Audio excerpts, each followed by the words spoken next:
Kama wengine nilikuwa nimeoa nyinyi mngekuwa mmeniacha. Lakini huyu yangu Reverend anakaa na mimi. Hata nikipigwa hata ya mwili anakuja ananishosha na maji moto. At least I'm lucky. Many wives ran away. Jamii yetu imehangaishwa. Nobody has money.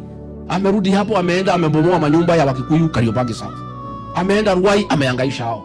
Gikomba ametumana, moto imeakishwa. Ameenda Nyamakema, ameharibu biashara ya importation. Ndio amalize jamii yetu. Ile aliniambia, sitakubali jamii wakuwe wengi na wakuwe na mali.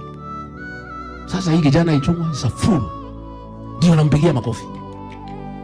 KRA ameweka Mkikuyu hapa anaitwa Nderitu Muriithi. Amemwambia finya hii watu ya mlima. Watu wetu wamehangaishwa na KRA, they cannot breathe. Economically, Ruto has destroyed the mountain. Our people have nothing. Hakuna biashara inaendelea. Ndio mimi sasa nikaamua hii mtu tukaanza kukosana kutoka hapo. Because nilimsoma na mimi nashukuru Mungu. I want to thank God ya kwamba Ruto alitoa rangi yake mapema. Alitoa makucha mapema. Kama angevumilia atudanganye vile alitudanganya na Biblia. Avumilie hii miaka 5 tufikirie ni mtu mzuri. Tumrudishe na hataki kura. Ingekuwaje? I want to thank God today for the mountain people.